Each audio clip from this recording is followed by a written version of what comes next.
Hello, everybody, and welcome to the PHLY Eagles podcast live from the mobile Xfinity studio, presented by Ashley and Bet365 Bo Wulf, EJ Smith. We're here. We're happy to talk about the running backs, although our happiness may not be all the way there, given the state of this running back class. We'll get to that. Nice to see you, EJ. We're going to hear from the great Daniel Gallen, who covers Penn State, to talk about their pair of running backs and the other Penn State prospects who are available in this draft, including a few who may interest the Eagles and one who EJ has fallen deeply in love with. From Fran Duffy, the great Eagles, and also the NFL draft expert. EJ, how are you? I am doing well. I'm a little bit scatterbrained at the moment because it's something about like it has to be at the very start of the show that somebody's in the driveway and everybody's dog in the neighborhood is going wild. And I looked at my dogs and they were so peaceful. And I was like, I'm just going to leave them be. I'm not going to put them, in their crates. I just want them to relax. And now there's pandemonium happening in the house. But I am doing great. Excited to talk about running backs. Excited to be joined by Daniel Gallen, who I like to call my Eagles baby friend. We were Eagles babies at the same time. Yes. Rookies on the beat. So, yeah, it's going to be a fun show. Dirty Dan.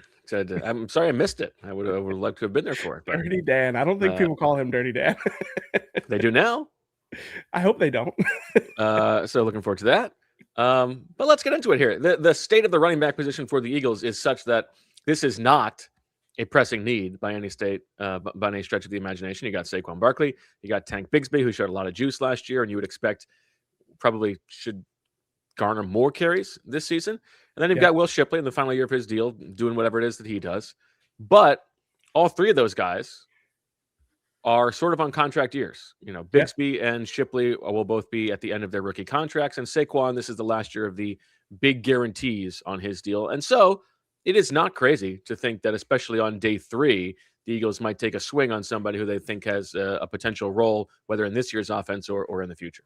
Yeah, it's funny because we've talked a lot this week about Howie Roseman and how he often is looking for starters. He has talked about this before. On day 3 of the draft, you are looking for starters, players who can have the upside to step into bigger roles. I feel like running back can be a little bit of an exception for them because I think they are happy to find someone who can be a contributor like a Will Shipley, like a Kenny Gainwell, those day 3 guys that fill out the room, but aren't necessarily like number 1 running backs on your depth chart. So for that reason, we'll talk about some of the guys that might fit that, but I also have some home run swings that might be available on day 3 and one that I am very excited about. So but I do agree that it feels like this is a position where Howie is okay getting like a role player. Potentially. Are we wrong about Shipley? Is he only played in 2 years and he's got 2 years left on his rookie deal? I can pull it up. No, to be fair, I don't think that he is even guaranteed of making the team at this point. But yeah, I don't know why I was thinking the same thing as you here. Let's see. He's got 2 years left on his deal, but still. He's got 2 years left on his deal. Yeah. Thank you for the correction in the chat. We apologize. We will do better. We promise we'll do better. I mean, we got to get it right. Yeah. Got to get it right. But I don't think the Eagles are changing any plans based on Will Shipley's availability. Anyway, you as to your question, yeah, I think so. But I also think when they think about the offense, a guy who can stay on the field on third down is a starter to some degree to them. Yeah. I love watching running backs. Same. Probably my favorite position to watch. Thought I did. What's that? I thought I loved watching. Yeah, I loved watching running backs. And Fran warned us. We asked him at the end of yesterday's show, what are we going to think of this running back class? No news to the people who have been following it the whole time. But yikes.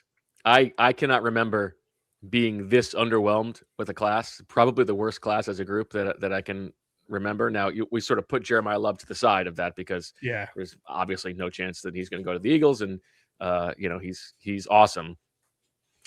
There are 2 guys who I like, I'm pretty excited about. I think I like a lot, and neither of them is like I'm ready to draft them and get me handed the keys over. That's like this guy could be a good backup. And there's like 3 or 4 guys who I'd be willing to take a shot on in like rounds 5 and beyond with some upside. Everybody else, no thanks. I'm good. Yeah, there's a lot of meh. There's a lot of mid, as the kids would say. We're not going to hype mid on this show. To me, a lot of the guys I watched, it's like, yeah, they got like a couple of things that I really like about them, but overall, the whole package that you're looking at, it's just like, yeah, I guess, So you have told us, the moving goalposts of the things that you like in a prospect. Where does this stand for running backs? It's pretty similar to tight ends, where like I like a little guy that's feisty and is physical, but really realistically, there's one guy in this class that is like, oh man, like gets me excited because it is all traits.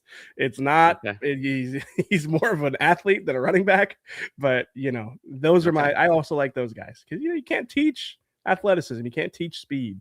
The thing that I care about the most when I'm watching a running back is the ability to make a guy miss.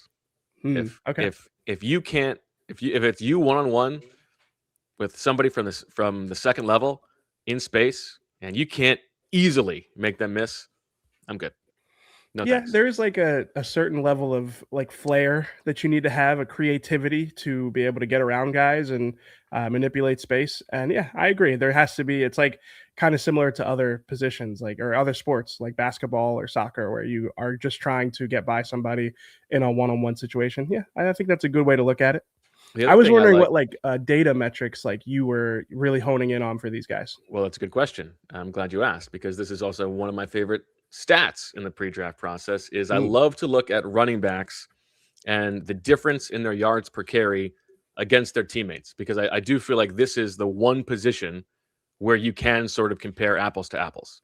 And so the running backs playing behind the same offensive line and the same offensive system, like how do they do versus you over the course of your career? And there are a bunch of guys in this class. Now, when you've got two guys coming out from the same program, obviously one of them is going to be below the other. Jadarian Price is going to have fewer yards per carry than his teammates because he had to play next to Jeremiyah Love.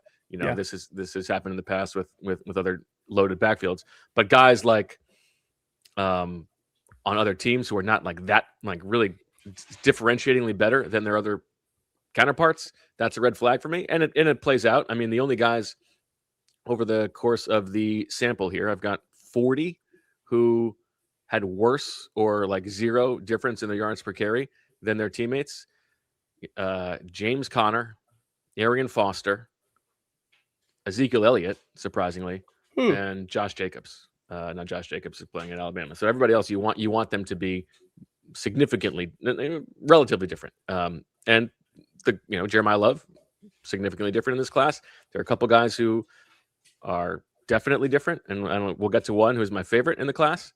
But no, that is my go-to here. Okay. I also got, you want to hear about the ages for this sample? Yeah, I would like to hear that. Yeah, I'm sorry. I'm trying to figure out who your favorite is now. 40 running backs in the sample again. Only 2 of them entered the NFL as 24-year-old rookies. Now, one of them was David Johnson, and that's, you can sort of explain away because he was playing in a smaller school pre-NIL transfer. And the other was Philip Lindsay, who went undrafted. And so running back is a position usually where if you're good enough, you're going to get to the league. And it's also surprising. I think we think of like you can find running backs wherever, but 34 of the 40 were drafted in the first 3 rounds. You don't get a lot of awesome running backs drafted on day 3. Yeah, I feel like you can get good role-playing running backs, and you can find like middle-of-the-road starter quality on day 3. But I mean, if you're talking like dudes, like top 10, build your offense, not around them, but with them as a big part of it, you probably are drafting those guys early. And do you wonder if that's a little bit like a self-fulfilling prophecy? Like you draft a guy early and you're going to feature him? I think that's part of it. Yeah. Okay. Yeah. And then it's production based, and so they're going to get carries. I think that's part of it. Yeah. All right, let's get to the players here. Jeremiyah Love, anything you want to say about him? I mean, he's awesome. Like he's incredible. My favorite thing, I liked it so much I screen recorded it and sent it to Fran because I enjoyed it so much. There's this clip. I want to say it might have been against like Indiana. I don't know what the school is off the top of my head now, but there's a clip where he gets through the hole and he's accelerating into space, and there's a corner that takes the worst angle you can possibly take against a running back. Like his angle, I honestly wondered if it was like a business decision. Like, I don't want any part of this guy. I'm just going to take a bad angle and get boxed out. But it's funny because Jeremiyah, he gets through the hole and he sees the corner. He puts his hand up. He's ready to like brace for contact. And then he realized like, oh, this guy have to me. Yeah, he got no chance and he just takes off.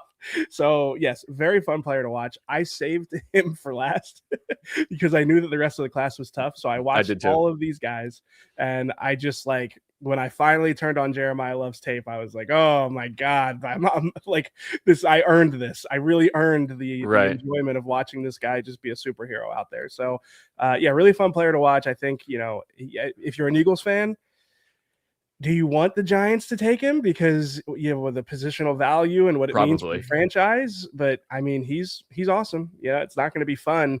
The Eagles will be fine against a player like him, but it still is a very good player that you probably you probably just still want the Giants to take him, I guess. I'm not going to talk myself that far down it. 6 foot 212, as Fran said yesterday, one of his favorite prospects to evaluate in a while because he does everything, checks every box. At that size, running 4.36, he's got production. He's playing on special teams. He's a great blocker. All of that stuff. The evaluation seems easy. The only question is the value. And still, I would not be using a top 10 pick on a running back, but that's just me. Yeah.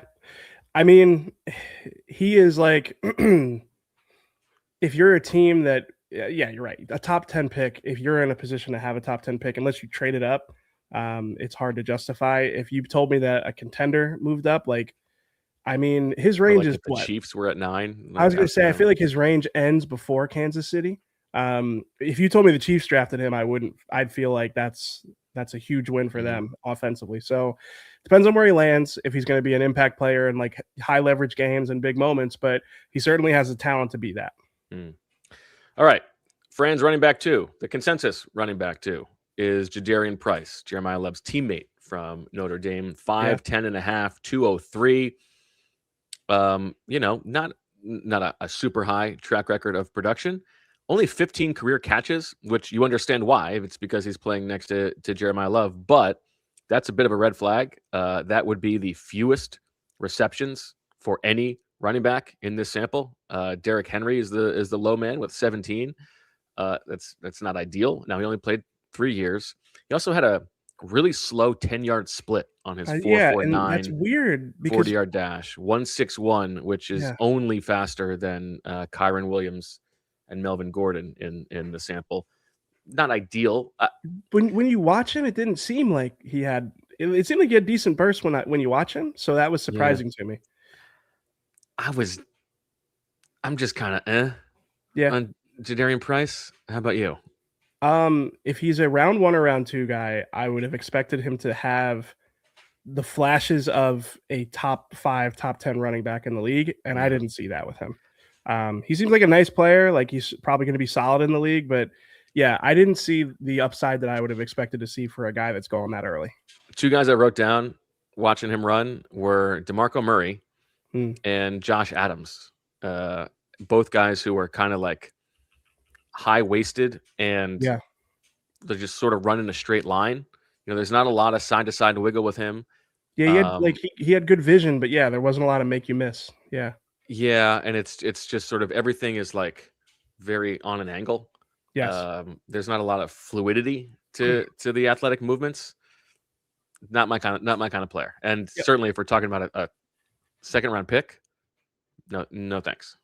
Yep, I agree with you. I just think the reason he's a second round pick projection is probably because he's like solid in most areas. And for me, like if you're going to draft a running back in that range, you're not drafting him for the floor, And I think that is his main selling point is that like at the worst, he's going to be a really, really good complementary back in a committee. And it's like, I'm not drafting that guy in the second round. I'm probably not drafting that guy on day 2. So not my kind of player either. All right. Let's take our break here. I want you to think about it. Let's tease this. We're going to come out of the break with our favorite guys in this class. I have 2 that I really like. I want to hear who yours are. Then we'll talk about Kaytron Allen and Nick Singleton and find out what Daniel Gallen thinks about those guys. Talk about the players who Fran is a little higher on and lower on than consensus. Keep it running on the running backs here on the PHLY Eagles podcast. Stay with us. If you love the NFL Draft, then this is your edge. The Die-Hard NFL Draft Guide is built and based off of thousands of hours of film study, being boots on the ground, Shrine Bowl, Senior Bowl, Combine, talking to scouts, talking to coaches, really getting a feel for where these players are best going to fit and project in the NFL. And we're talking hundreds of players in this class. There is no comparison. This is the best draft guide for Eagles fans. You get player comps, you get all the data, and you get Fran's insight. And here's the bottom line. There is nobody in the entire world who is better suited to be an NFL draft expert and an Eagles expert than my good friend, Fran Duffy. All right, so what are you going to find in the guide? Well, you're going to find player comps. You're going to find strengths, weaknesses, physical tools, analytics, highlights, analysis from all across the space, everything you need to try and determine who are the best players for your team. You get access to the guide if you're a diehard, and you'll also get access to a couple of individual breakdowns I'm doing specifically for your team. All right, look, if you want surface level breakdowns, you can get them anywhere. But if you want independent thought, if you want thorough breakdowns on all of these prospects, become a diehard, get the guide. Or you can get access to the 2026 guide for just $26.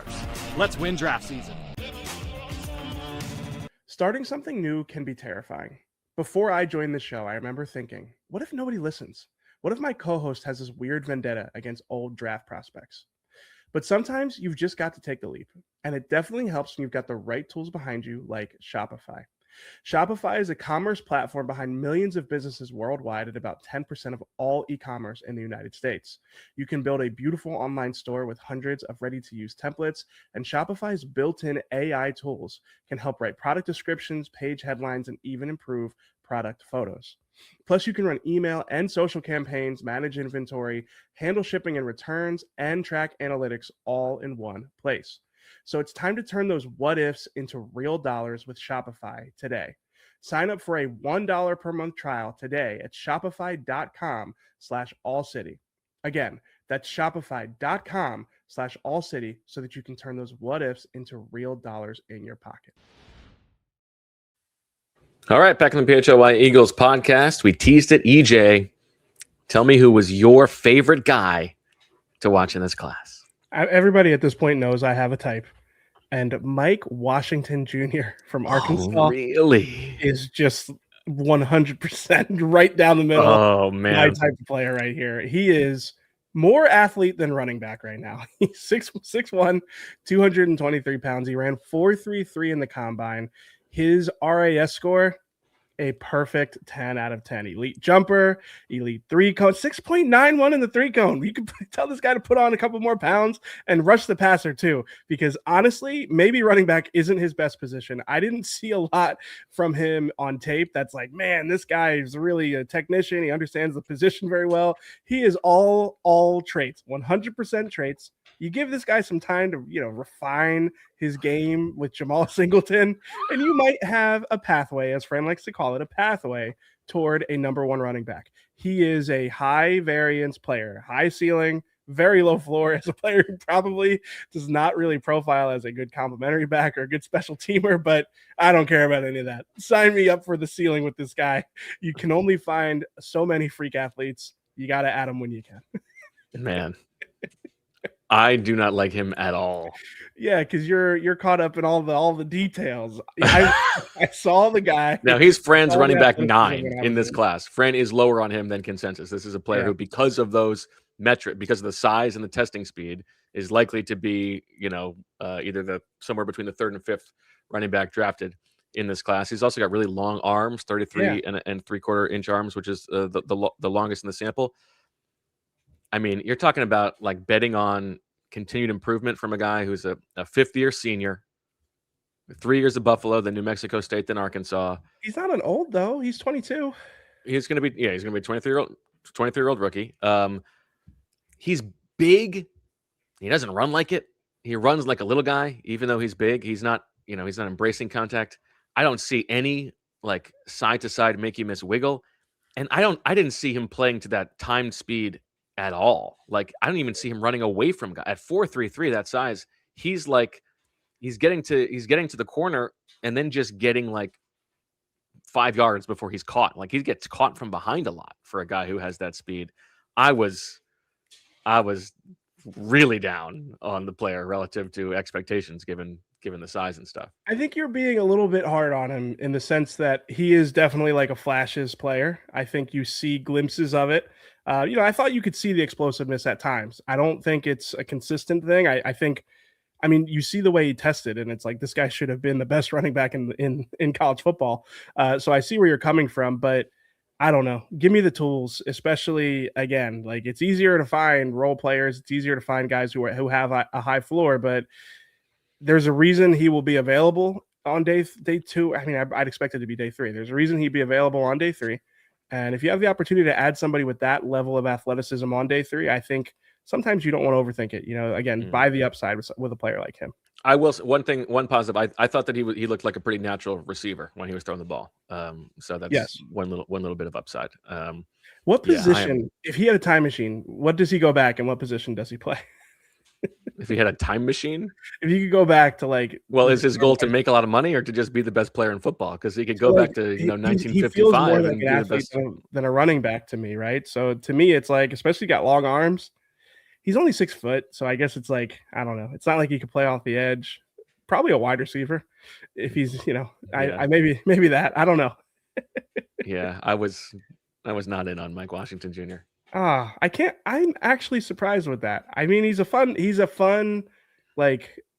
prospect in the variance, and I'm buying the variance. If I'm right about him, then I'm going to look like a genius, and if I'm wrong about him, nobody will remember. We'll just delete the tape. I'll tell you my guy, my top guy in this class. Sure, you can guess. I'm going to guess you liked Kaytron Allen. That's not the answer. Okay. My guy is. He's small-ish. When you watch him on tape, he looks small-ish.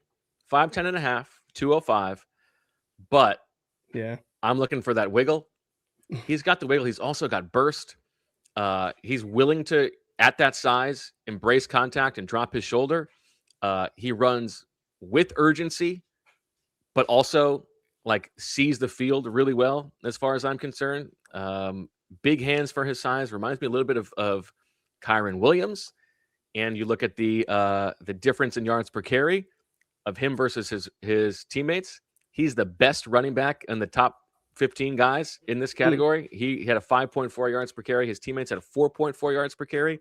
He also had 92 catches over the course of his career. The only little flag for him is that he ran every event at the combine, and so his 3 cone is below the threshold. But I don't think anybody's worried about that. Just trying to be a show off and do everything. Emmett Johnson from Nebraska. I really like Emmett Johnson from Nebraska. And if the Eagles used a 5th round pick on him, I would be pretty happy. Great running back name. The thing I wrote down about him is the shifty back with really good and frequent lateral cuts. It felt like he had that kind of it almost like a shooting guard in basketball, like a lot of, like you could say, like a lot of wiggle. Yeah. I kind of feel like the whole time he's moving forward, he's kind of going like this, So, I understand why you liked him. He just didn't have. Could be because I'm sort of LaShawn McCoy pilled. I was going to say he does have some of that, like LaShawn McCoy. Like he's just always doing the head fakes, and he runs like an elusive back.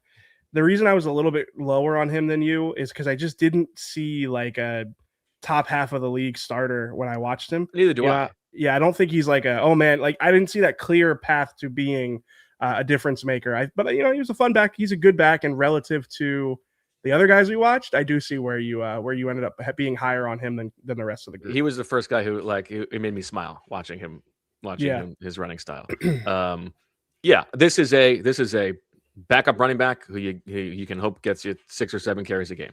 And I think there's big play upside with Emmett Johnson. I didn't tell you his time speed. He ran a 4.49 and pretty good jumps as well. So Emmett Johnson's my guy.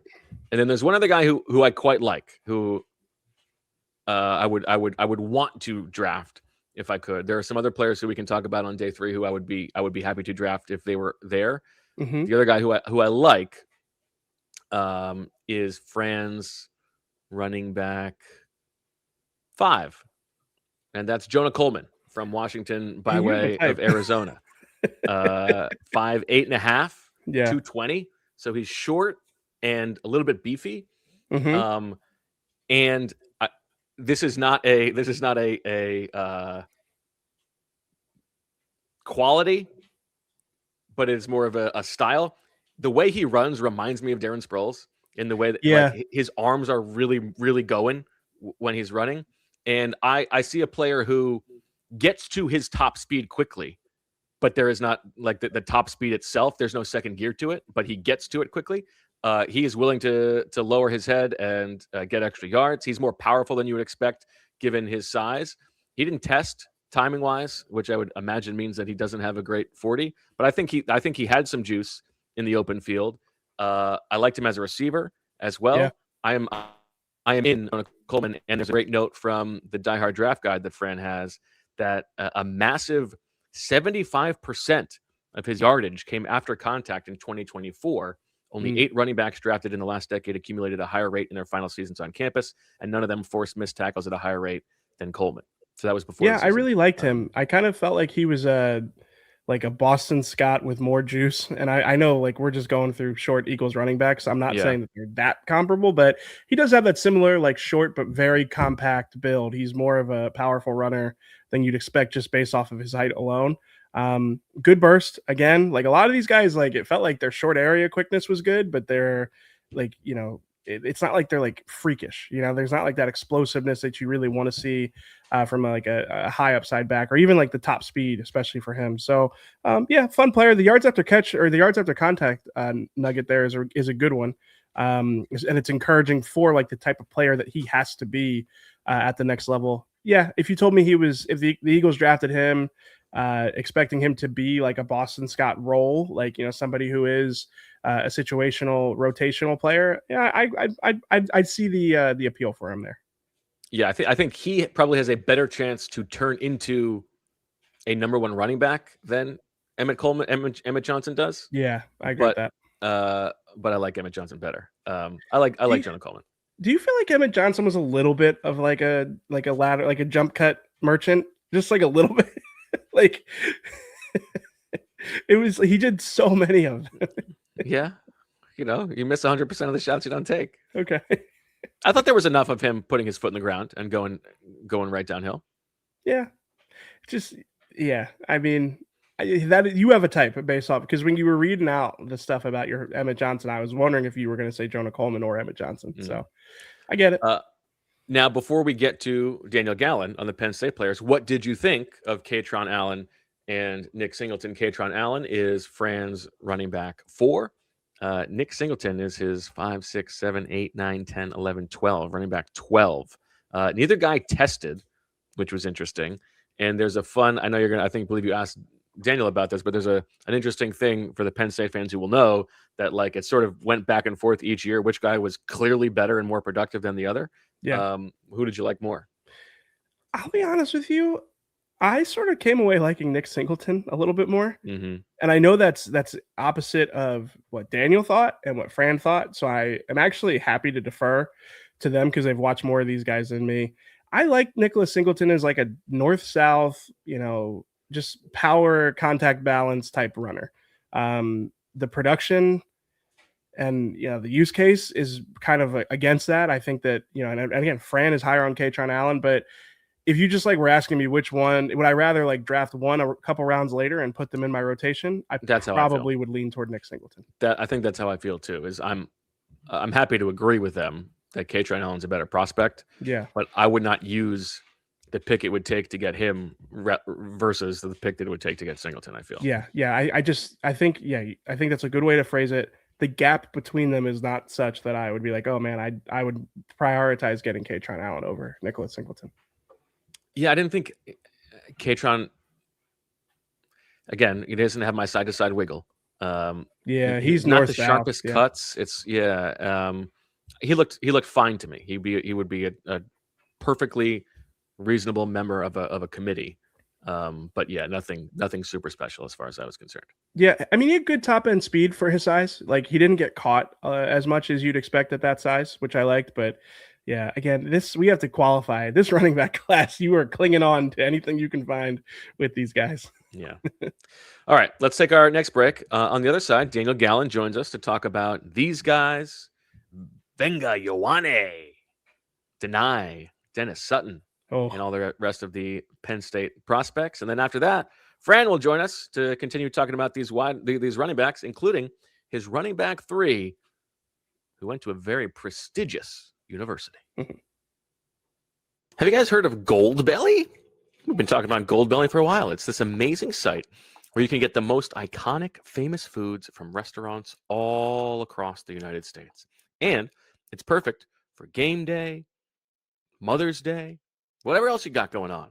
So Goldbelly will ship you for instance, original buffalo wings from Anchor Bar in Buffalo, or Guy Fieri's unbelievable trash can nachos, or even the legendary Franklin's barbecue straight from Texas to your door. I love this for Philadelphia expats.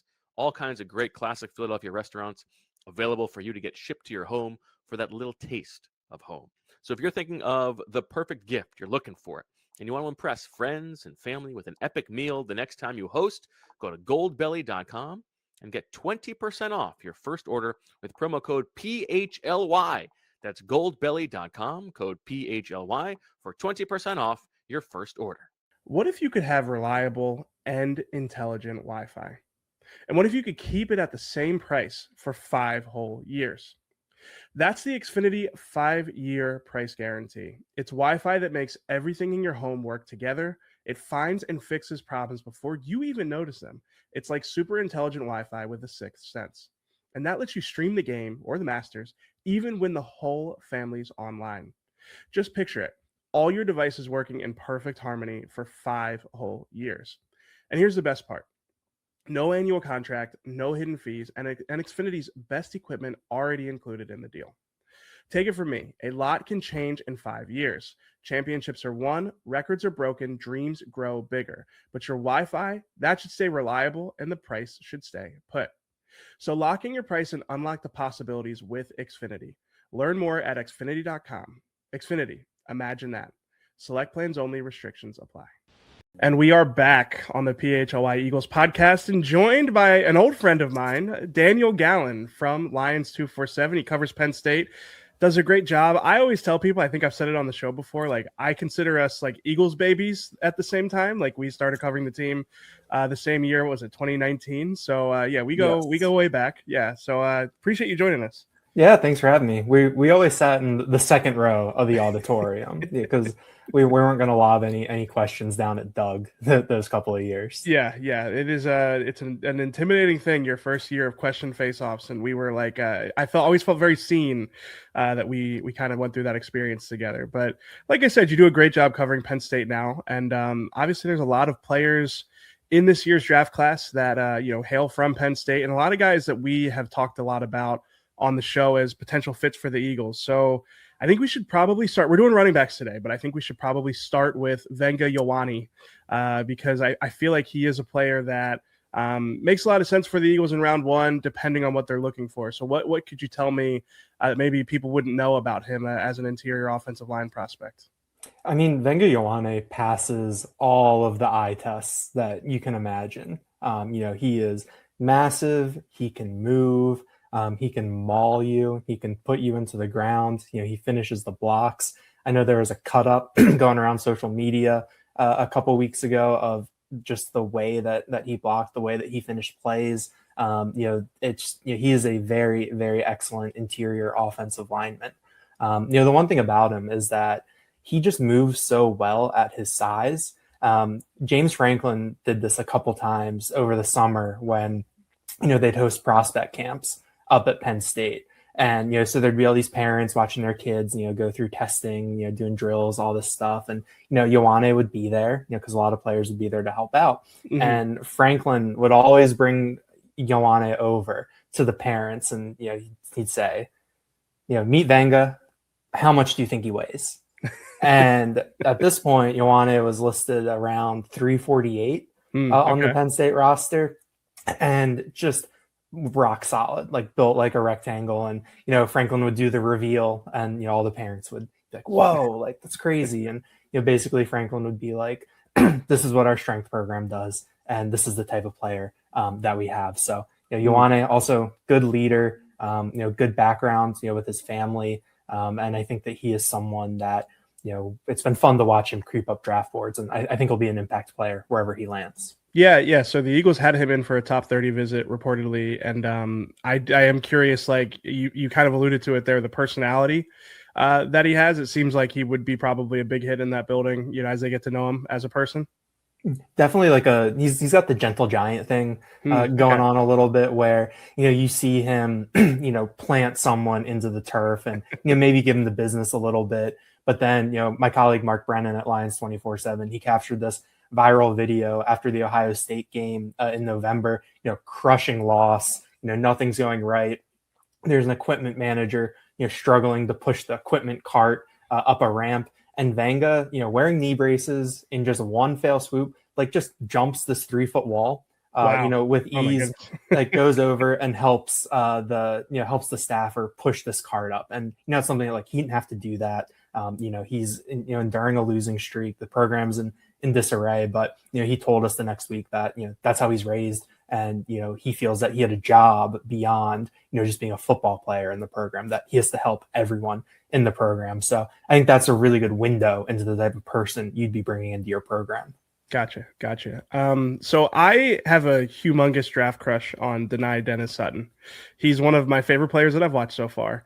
He is, an edge rusher prospect, 6'5", 270 pounds, ran a ridiculous 3-cone drill at the scouting combine that, basically puts him with some very, very elite company in terms of edge rushers. I don't know if I'm asking you to like talk me out of this or just really push me further into, being all in on him as a day 2 prospect for the Eagles on the edge there. But what can you tell me about him? Yeah, I think the day 2 framework fits for him. I think that's where he belongs, because he doesn't have that bend that you see in some of the real top flight guys. But he's someone that he was listed, I think, at one point during his career at 270 pounds. So he can wear that well on that 6-foot frame. I think that gives you a little bit of versatility of moving him around. Maybe you can put him on the inside a little bit. He can use that length, get into some passing lanes, that sort of thing. He has the pedigree. He has a 5-star prospect in the 24/7 sports rankings back in the class of 2022.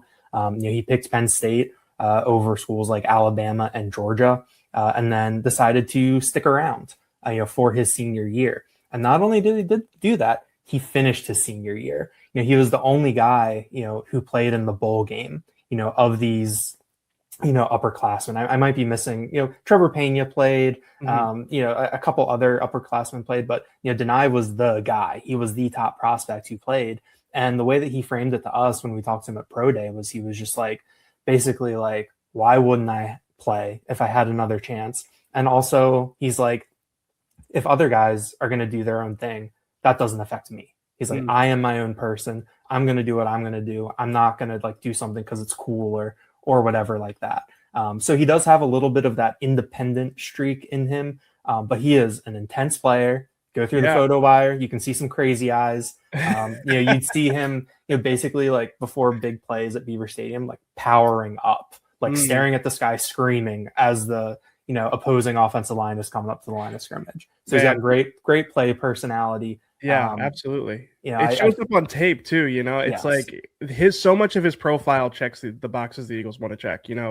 Former 5-star recruit, intense play personality, elite athletic testing, local kid, relatively local, maybe stretching the definition there a little bit. But I'm very excited about him as a prospect. He's another one they had on a top 30 visit reportedly, and I see why. He's their type of player.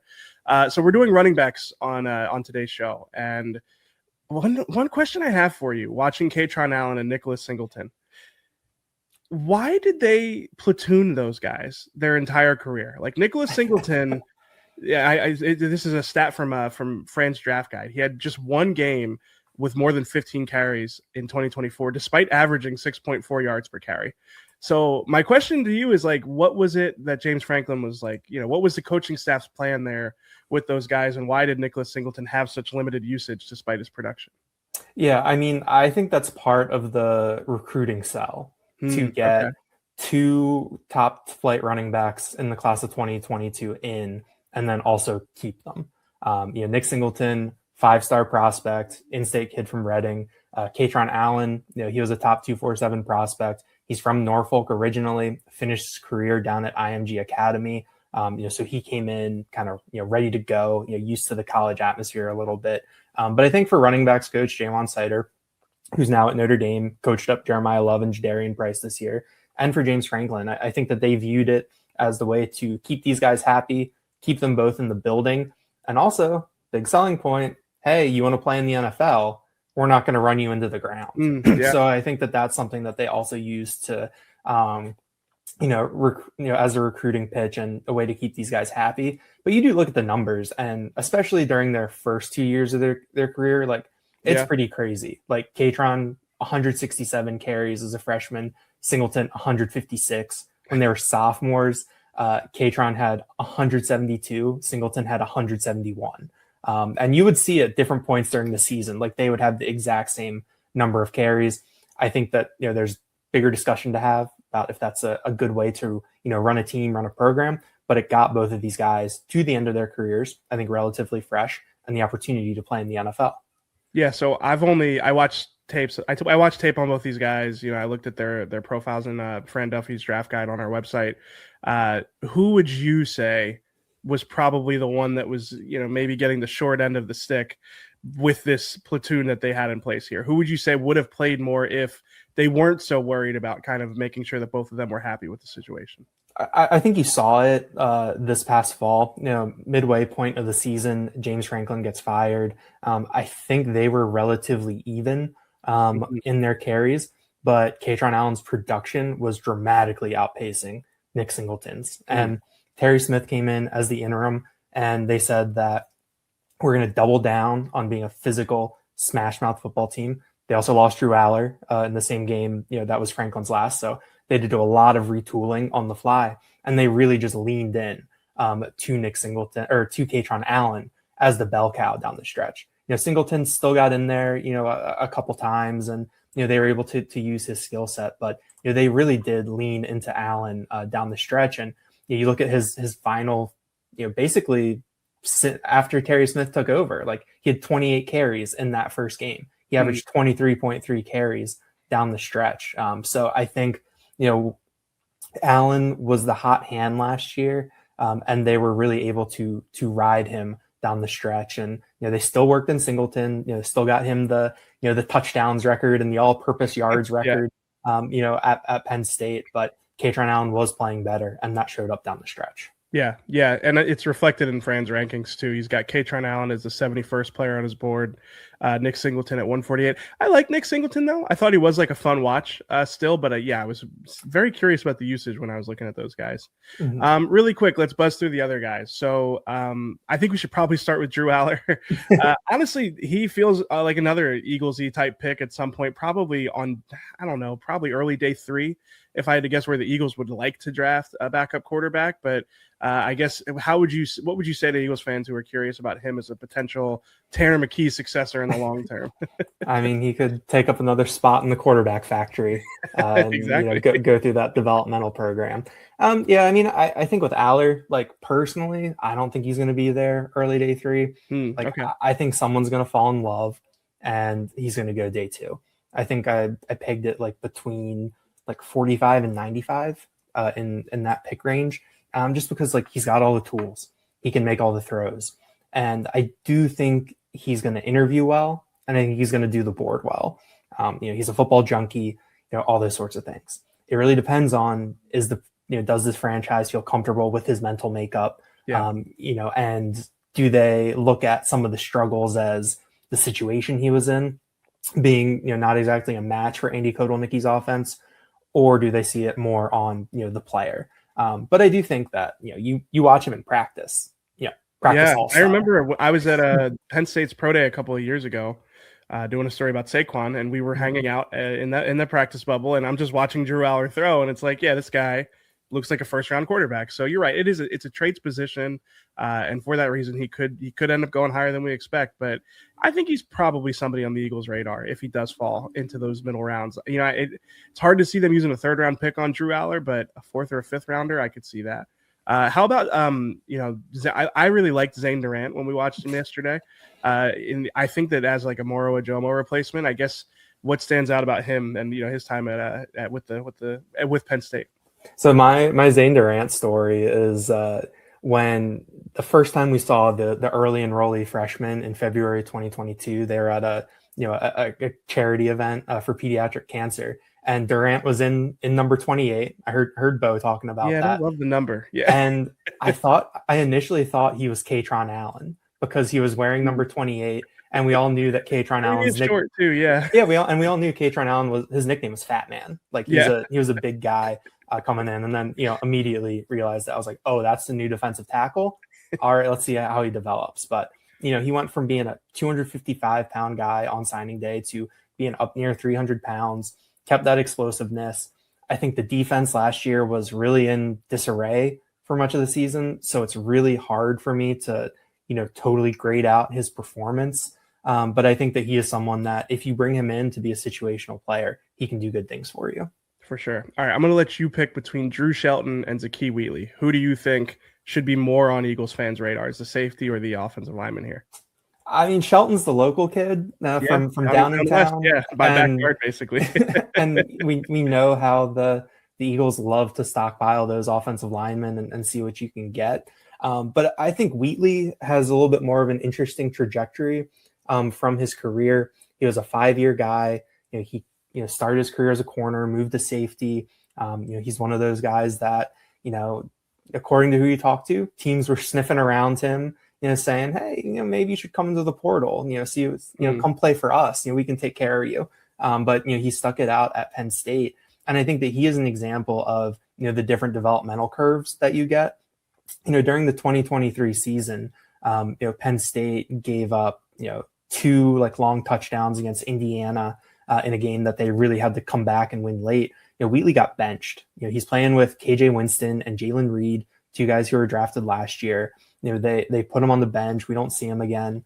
And then his role the rest of the year was, maybe a little bit smaller. The story we heard from Anthony Poindexter, the former safeties coach, and Franklin was that, they had a meeting with him that winter. And he was basically like, I want to be good. I want to be, a playmaker here. I want this to work. And his maturity finally caught up, to that skill set. And from then on, his last 2 years on campus, I think he was definitely among the more consistent defensive players on Penn State. Like it went from that thing where when you notice a safety, sometimes that's because something broke down and he's the guy that's left chasing something. But that really limited, or went down, stopped happening. He can play physical despite his reputation as a ball hawk. We saw him lay some big hits, and it didn't quite come through in his stats, but he is a guy who was always around the ball. Anytime there was a turnover, anytime there was an interception, it seemed like he's, forcing the fumble, recovering the fumble, getting his hands on a football, and making a game-changing play. So, I think that he's someone that, I know he didn't test the best, but he's someone who I think his play speed shows and that he knows where he's supposed to be and knows how to play that safety position. Gotcha. And by the way, really last question here. Do we have any more nicknames for these guys? You mentioned Fat Man for Kaytron Allen. Is there any other good nickname that if one of these guys does end up with the Eagles that fans are going to need to know about? Oh man, I mean, Drew Shelton was Shelly, but that's more like in the locker room. But I mean, Drew Aller, for Kaytron Allen, it got shortened from Fat Man to Fat. Where Drew Aller would be talking to us and he'd be like, oh yeah, Nick and Fat did this, Nick and Fat did that.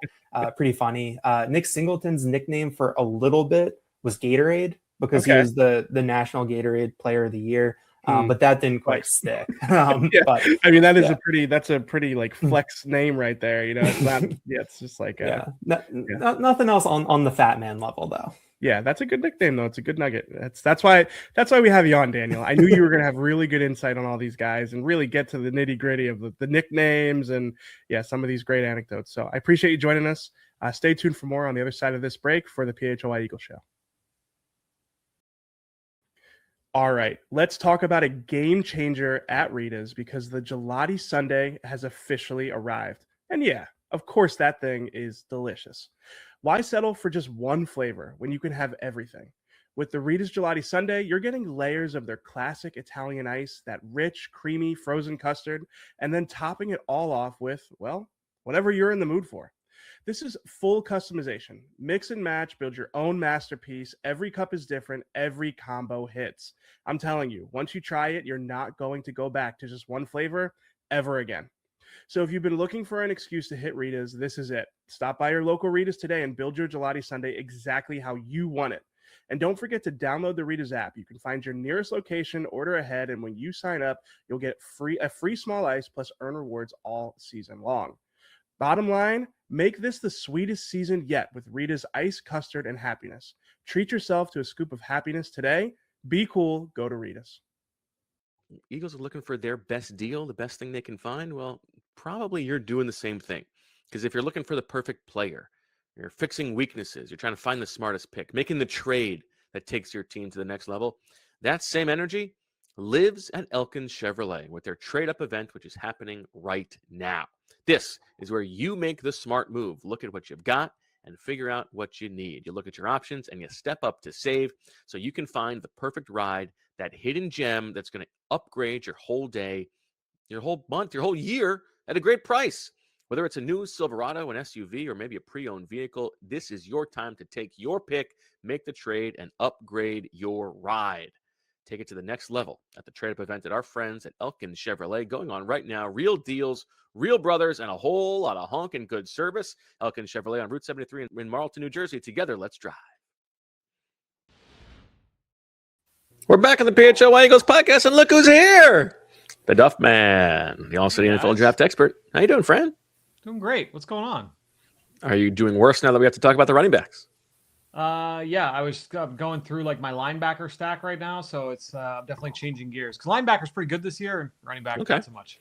Okay. Well, let's work through a couple other guys in your top 10 here, including your running back 3 from the great Wake Forest University, DeMond Claiborne, 5'9" and 3/4, 188, ran a blazing 4.37. This is a guy who you're betting on the juice, the open field speed. I am, and I think that to me, when I did DeMond Claiborne over the summer, saw a guy that I thought could be a really good third down kind of scat back option in the NFL. He's got lateral quickness. He's got breakaway speed.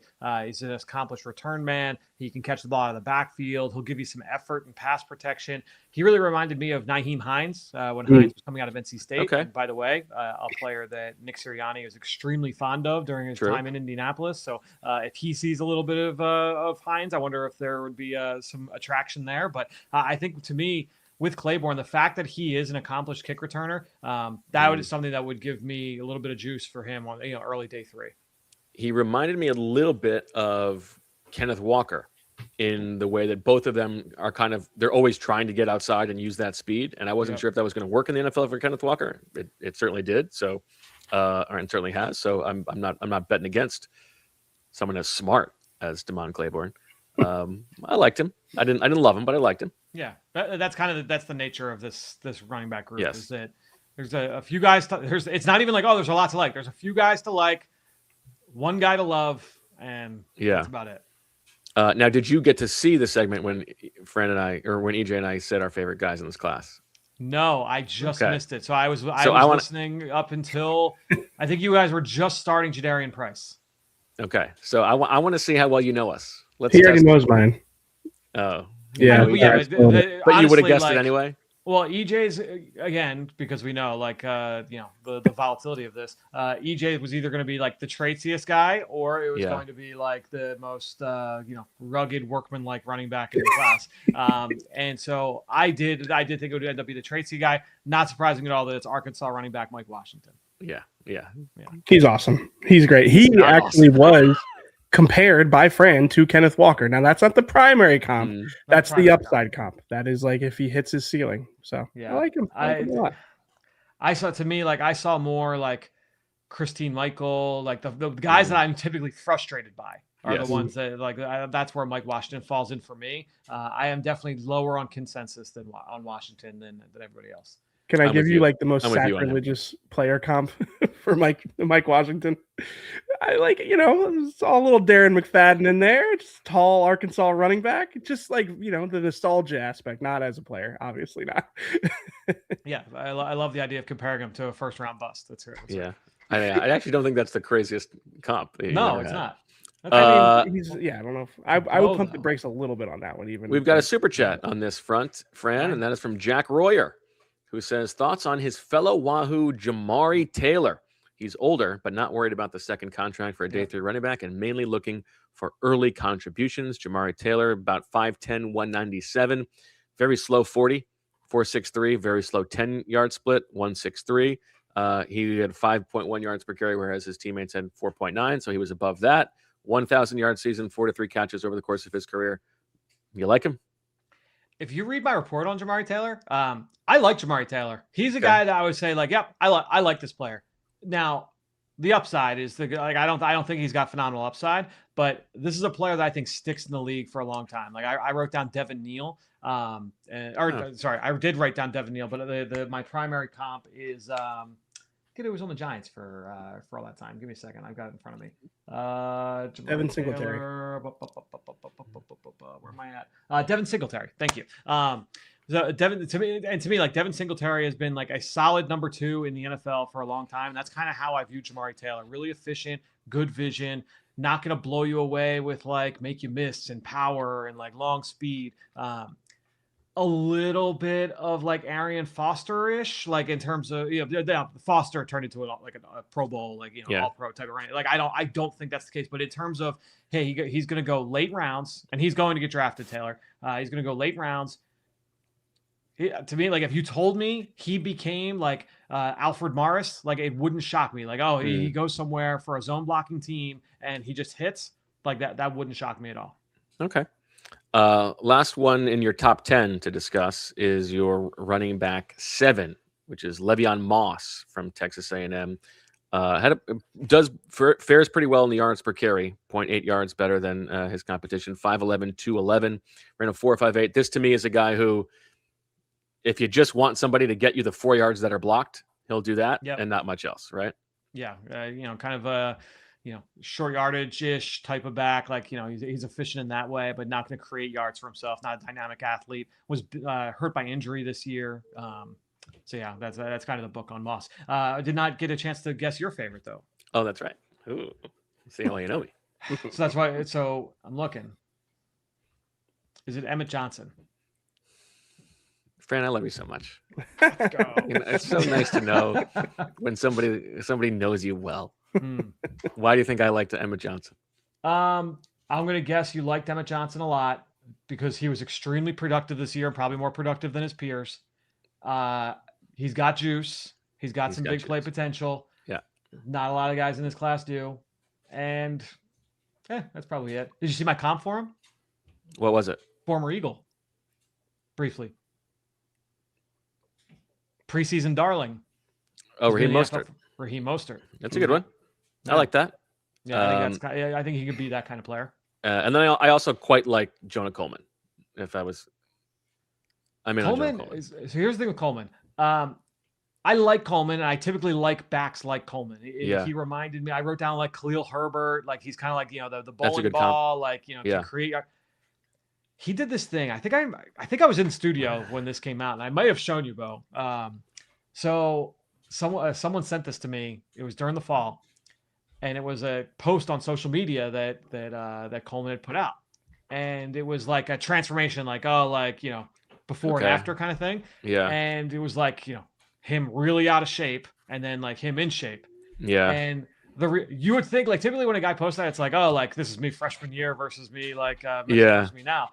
It was literally like the end of last season, like literally like January of 2025 to March of 2025. Well, you know what's funny about that, and I will tell you what's funny about that, Fran, in overtime.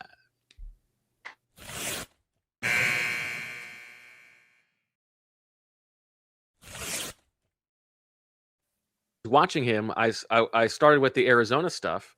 And at Arizona, he looked like a completely different guy. And then the first year at Washington, it looks like he put on like 15 pounds. And he looked slower and less dynamic. And then that senior year, it looked like it was a little bit back. So I wonder if, I guess it would be better if it was just a 1 year blip and not that was his whole life until his senior year. But it did feel like that his body had changed. Yeah, I think that from what I kind of gather, like the weight has been a bit of an issue, but he's not a bad kid. Like I've talked with multiple West Coast scouts about him. And it's like, yeah, like good kid, from Compton, like, not like the cleanest like upbringing, like, but he's like a good kid, like came out of that really, really well. And like no concerns about him whatsoever. There was just like the weight, like you got to kind of keep an eye on it, but good player. I like Jonah Coleman. I just don't think that it's like starter. I think he's more like a running back 2-3 type.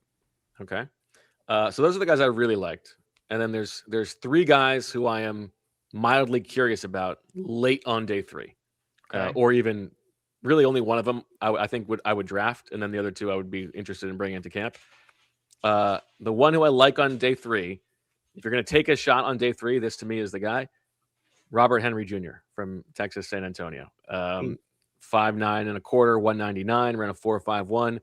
Very productive. He looked like a really fluid athlete to me. And I think there is some juice and upside. And I would rather take a shot on a guy who I don't know if he can compete at this competition level than a bunch of these guys who were just mid against, D1 competition. Surprised, because he's a 6-year senior. But I guess have you guys talked about the age aspect of the running back position? Running back, it's very important. It doesn't seem like it because you would think, okay, this is just their first contract. You don't need to worry about it. But in terms of like finding elite players, right, they come out early. But I think the elite for the elites, I think it's important. That's right. But I am okay with a 24-year-old. If he's from a smaller school, there's of course he's not going to leave early from Texas San Antonio. Typically not. I think to me, I liked Henry. It was a little bit of a slow burn, and part of it is that like because he got off to a hot start. He was one of the leading rushers in college football the first like 4 or 5 weeks, and so there was a lot of hype early on, like, oh, this guy could be like a day 2. And I'm watching, I'm like, I don't quite see that. But I liked him in person at the Shrine Bowl. Well put together, and he does have some juice. He didn't test as well as expected, but tested fine. I like Robert Henry. I'm looking through some of his clips now, and he was like radar tracked at 21.7 miles an hour, but his 40 time was, let's see here, 4.52. Well, and that was the thing. EJ was that like I was watching him, I'm like, I don't know that like the juice like blew me away on film. And I think I kind of wrote that was like, the eye test doesn't quite match the GPS numbers. Yeah. But then the eye test matched the 40 time. So I'd say it's a tough one. And then there's 2 guys who I'd be, we would love to have you in camp. We're going to give you a nice guarantee. Okay. Again, just because you're looking for guys who, what's the reason why they might get better? I'm a little bit interested in Adam Randall from Clemson, the wide receiver turned running back. I mean, you can tell he does not look like a running back. He's very much playing out of position. He looks like a wide receiver. He's like 6'3.5", 220 something. Can I cut you off there real quick? Yes. He doesn't look like a receiver either, though. Like that's where I get held up is that like I'm going to the Senior Bowl and he's down there and they do all the one-on-ones and he wants every single rep. And I'm like, yep, that's right. Take every one. Oh, okay. I can't see him win one catch against the linebacker. I'm like, dude, like, come on, man. Like this should be it. This should be your drill. I'm sure his agent told him like, take every single one of these reps that you can. It wasn't, he had to have taken like 20 reps in one-on-ones. It wasn't until the very final one, he went up and like mossed the guy in the end zone, like over one. Like he was a former like 4-star receiver, like, big body. And I just didn't. That reminds me, I have a very interesting information. I don't know if you guys have heard this. No, I'm serious. This blew me away the other day. Okay. Like when you're growing up the game 500, you throw the ball up and somebody's got to catch it. The thrower assigns points. Isn't that called jackpot? Oh yeah, I know. Yep. You guys called it it's got a different name as far as the kids were playing it before practice the other day. They calling it Moss. Moss. Yep. Oh, that's cool. I like Isn't that awesome? Yeah, I really like that. I love that. When we were kids. Yeah.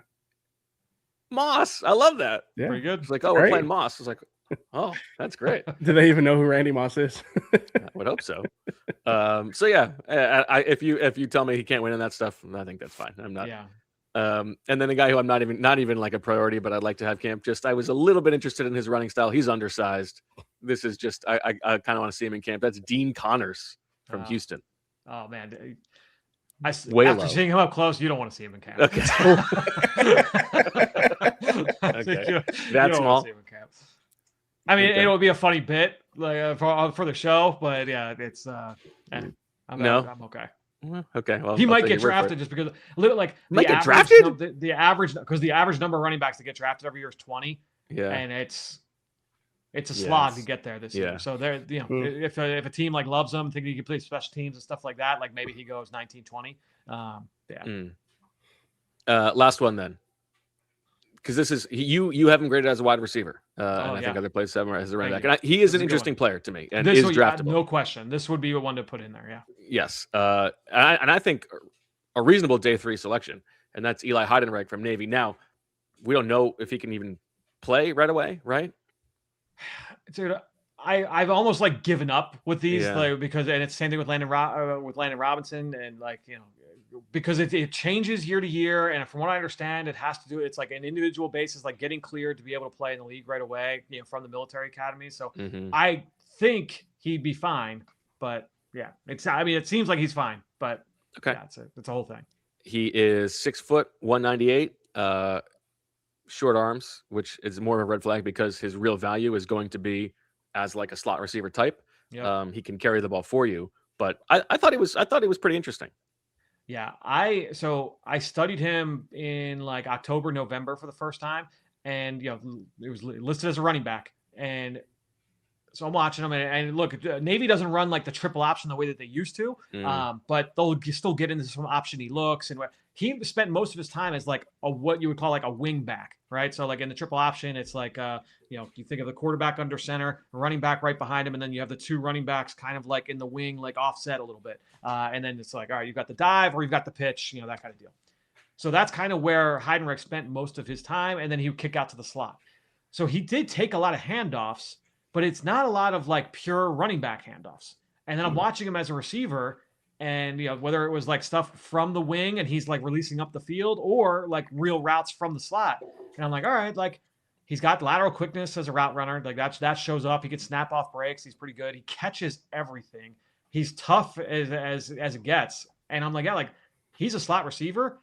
And my grade was like, when I did the grade, my grade's high, and so I'm like, okay, like, I really like him. And so I'm like, all right, well, he's listed, he goes to the Shrine, and he's listed as a running back.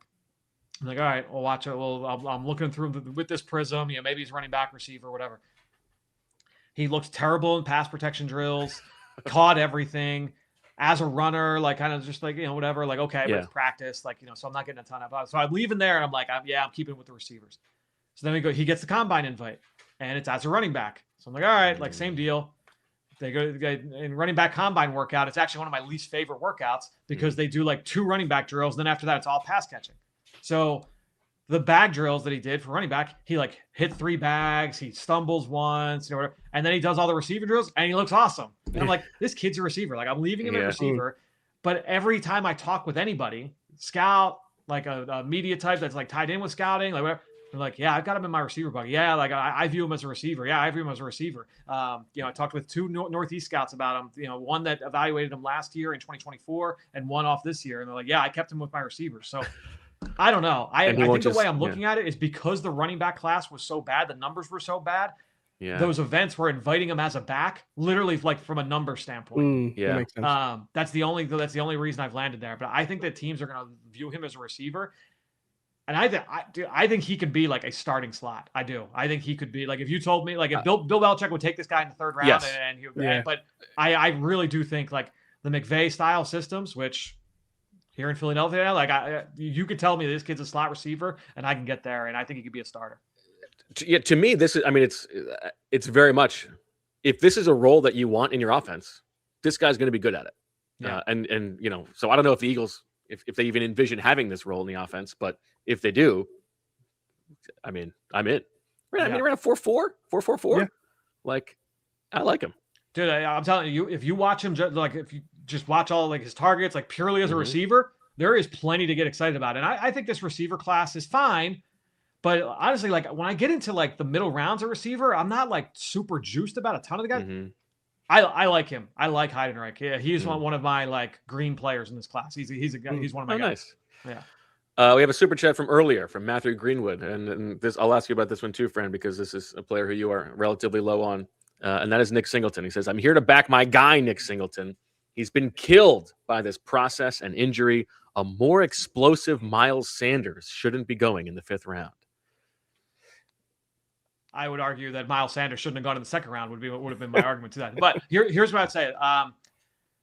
I was low on Singleton coming into the year. Back in the summer, like I had a higher grade on Kaytron Allen, and EJ, great job with Dan Gallen. I enjoyed that interview. To me, like I had a higher grade on Kaytron than Singleton.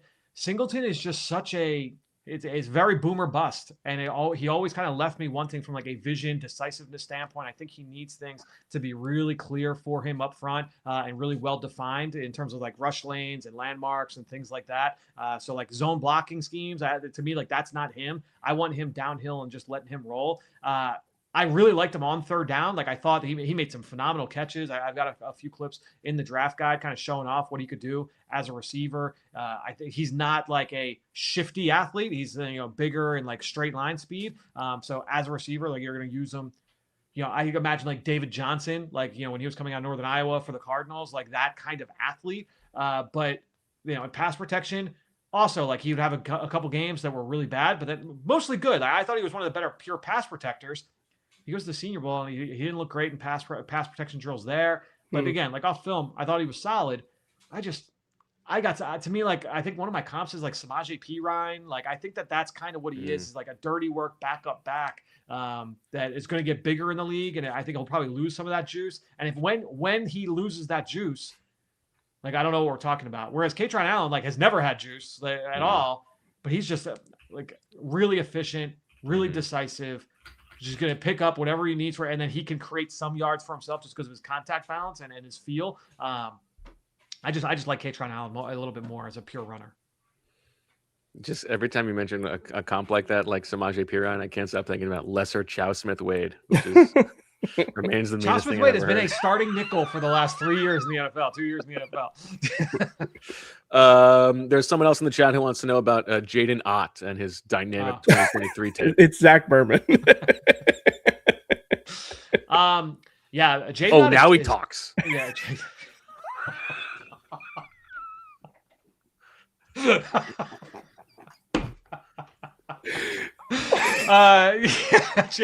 So Jaden is really tough. I think when you're looking at, I'm trying, Zach. Jaden Ott, to me, it's tough because yes, 2023. He looked like one of the more dynamic running backs in college football. He's at Cal. He's playing. Fernando Mendoza's there. It's one of his first years as a starter. Big play back. Looked like a future, top 50, top 75 type of selection. 2024 season happens out at Cal. He's hurt for most of the year. He's dinged up. He's in and out of the lineup. Doesn't get a lot of run. So then he ends up getting into the portal. They had the coaching change. Mendoza leaves. So Jaden Ott goes in the portal, becomes a late addition for Oklahoma back late in the spring. Goes to Oklahoma, and he's still dinged up coming off the injury. And coming out of the summer, coming out of camp, it's like, all right, like he's not ready yet, but he's going to be here soon. And I've mentioned a few times that Oklahoma came to the link to play against Temple, and that was the game where they were like, oh, like he's healthy. We're probably going to see Jaden Ott today. And so I go out there and I'm watching go through warmups, and I'm like, oh, he's kind of like, he's not with the first and second unit as they're going through walkthrough. And yeah, like barely played, if at all, in the game. And so, kind of digging around, basically it seems like from the jump, it just wasn't like a great fit. And so but that was it. That was all of his eligibility. So he ends up going in the league. Now he gets the invite to go to the Senior Bowl. And that was big for him because to me, like he went from like completely off the radar and maybe even in this class, probably undrafted. I thought he had a pretty good week in Mobile and kind of like gave great effort in pass pro and, did some things in team periods. Like, I'm like, all right, like, yeah, he showed a little bit of what got people excited a couple of years ago. So I do think he ends up getting drafted. But again, it's probably like the late round. It's a late round kind of situation. And we'll see how teams feel about him from the toughness, grittiness aspect of things. He is one of the guys who had a worse yards per carry than his teammates, for the record. 4.9 versus 5.3. He's small hands. Was that just from the last year, Bo, or the career? No, that's his whole. It's every year of your career that you had at least 30 carries. Got it. Okay. So it's fine. This running back class is brutal. Like, because I'm even like looking and I'm like, oh, like my. Do you think is it the worst? Is it the worst you can remember? I think so. Yeah, I think this is the worst running back class that I've seen. Yeah. Because I'm looking like even like my RB13, right? Like is Noah Whittington from Oregon, and it's like okay, like that would be a typical like 6th, 7th round pick, but like by pecking order, like RB13 is typically like a 4th round pick, 5th round pick. Yeah, I don't think I would use. I would. There's not a single player in this group I would use a day 2 pick on. Right. Yeah. I think certainly by the time we get to this point, I think in terms of day 2, like Jadarian Price, I'm there. If you told me it was like supplemental pick in round 3, you're not watching because we're both squinting at Jadarian Price as a day 2 pick. Yeah. What's that? We're both squinting at Jadarian Price as even a day 2 pick. Yeah, I don't like him there. A lot of people are talking about like him 32. That's crazy to me. And I wouldn't. No, I mean he's in my just inside my top 50 personally. Anyway, you play any instruments, Fran? Do I play? There's some buzz in the chat about PHLY Eagles Show band. You play an instrument? I was patient. I waited. No. I played clarinet for like 6 weeks in 5th grade. But that was it. Dust that bad boy off. Did the piano for a few years. Yep. And did like a year of the drums. That's it. You're the front man, Bo. I mean, that's the lock of the. Does anybody remember Laughter? If you have questions for Fran, you can ask them on Monday at the virtual Q&A that we're going to have 8 p.m. only for Diehards. Diehards only. Virtual Q&A. Check it out. I think we had one other super chat from earlier. Chase Daniel Plainview. Do you see any relation between the DOJ's investigation into the NFL with the NFL's negotiations with friend of the president, David Ellison, for CBS's TV deal? Listen, whatever pressure they can put on each other, I'm sure they will. Shrewd negotiators, deals all the time. I agree with SRG in the chat. Said I had Bo as an oboist. Yeah, I could have seen that.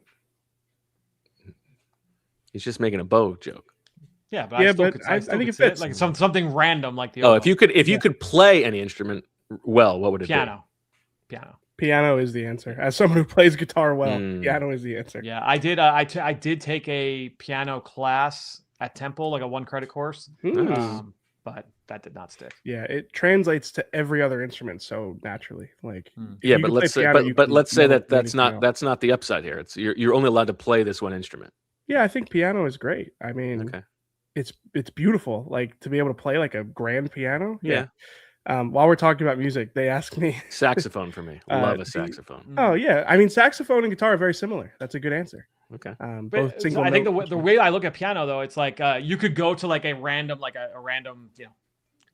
party, a random like a bar, and it's like, oh, there's a piano in the corner. Like, oh, they don't know how to, and you can go in and just steal the room. Like to me, like that's a great experience. As opposed to the guy playing a guitar for like 8 people. Yeah, I mean, who wants to be that guy? Well, yeah, you got a whole room that you were playing for. Yeah. So they asked me. I was watching. We're way behind on Survivor, and on the episode we watched last night, Zach Brown shows up for a reward challenge, and the reward is like he cooks some fish. That's good. It's very nice. But he's playing songs for them, like 7 people right in front of his face. It seems like one of the most awkward things I can imagine. Yeah, playing guitar for a small group. Very bizarre. Yeah, it's weird. Yeah. It's a weird thing to do. It's not weird to do. It feels very weird. Right, go ahead. I cut you off. They asked me in the chat what my favorite distortion pedal is. And in the closet, I've got a pedal that you guys will not believe is called what it's called. And we're in overtime, so I feel okay doing this. Big Muff. Jesus. This thing's about I maybe wish 18, that 20 I'm years old. sad that this episode is not in the studio because I think Lindsay's probably laughing. Yeah, I texted her a picture and was like, "Is it okay for me to put this on the show?" It's a classic distortion pedal. It's one of the most popular distortion pedals ever made. Red Hot Chili Peppers, if you're a fan, you've heard this pedal a bunch. I've heard a couple of covers of their songs. Lindsay just said EJ texted her a picture of his muff. I got censored in the chat saying it. I said I'm going to show Bo. I'm not going to say it again, but I said I was going to show Bo this pedal, and it didn't go through in the chat. All right. Good stuff, everybody. Yeah. Good weather. What are you doing this weekend? We have opening day ceremonies tomorrow for baseball. So we got that. We had our first game last night. How'd it go? You know what? Really happy with my team. Yeah, I thought we had like 4 practices beforehand. And so this was the first game. And what are the rules here? So coach pitch or it's machine pitch right now, and we'll see kind of how it goes as we go. Okay. For the first couple games, we're like, all right, we're going to let teams bat through the order just to kind of get the kids acclimated, and then we'll start getting into like 3 outs and the full deal. But the bigger thing is just like, learning all the rules, right? And so, and that's kind of what I was trying to really hit for all of our kids. And I told Francis, like, because he was getting down on himself last week, because it was like, he's playing shortstop and he's trying to figure like, oh, like the ball's hit there, I got to cover second, it's over here, I got to cover. He did a great job with it yesterday. And it was like, even like, some of the other kids, like base running and stuff like that, all of them did like something that was like one little thing that I was able to point to them afterwards or like in game and say like, hey, like we talked about this last week and you did it. Like, it was awesome. This is going to be a really fun year, I think. That is so rewarding. That's great. Yeah. Because you guys had your first game last night too, right? No, we had practice. We've got 2 games this weekend, opening weekend. Nice. Excited to get out there. Yeah, it was fun. Yeah. We got that. EJ, like your dog, you said the dogs are going. Olive is going nuts this entire time. Like literally since like 1:30, she's been going crazy out downstairs. I think it's the weather. I think they can feel it. They just want to be outside. They got energy today. Yeah, it was like clockwork. 2:01, both dogs going crazy out there. So it's fine. Go walk them after this. They'll be happy. All right, good stuff, everybody. We'll be back next week. Continue our progression through these position previews, and then we still got a lot of games to get to. We got Duck Juice. We got Turkeys to the Draft Kingdom. Which and one of is course, which again? So Duck Juice is we draft the positions the Eagles will draft, likely. And there's points based on the round. Okay. There's Turkeys to the Draft Kingdom, which is just players. Questions. No, that's a bunch of questions, and you're allocating turkeys. Okay. Will they trade up, stay put, or trade down? And what will they do in the second round? How many of these positions will they draft? And then is it the 2 Can You Name draft? No, it's the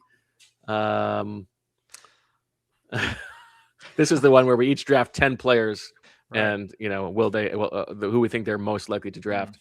That is the How you know. I think that's right. The draft. There you go. I was just taking a stab at that. That's a really fun one. And then at some point, we got to do our final mock drafts, EJ. So we got a lot to get to. We're really squeezing it in. And I think we can say, if you're in the Philadelphia area, and I say that loosely, could be Pittsburgh. If you're local, by my standard. If you're semi-local, we're drawing a wide circle, then we're going to have something for you on draft night. You're going to be able to join us on draft night in person somewhere. Announcement to come on that front.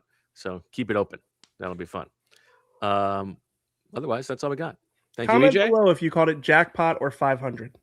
I want to hear what the people think about this. Thank you, Fran. Thank you, EJ. Thank you, Lindsay. Thank you to the great Daniel Gallen. Yes. A sicko, a friend and a sicko. Absolutely. Much more of a sicko than EJ has ever been. No question. That's all we got. We will talk to you on Monday. And as always, we love you.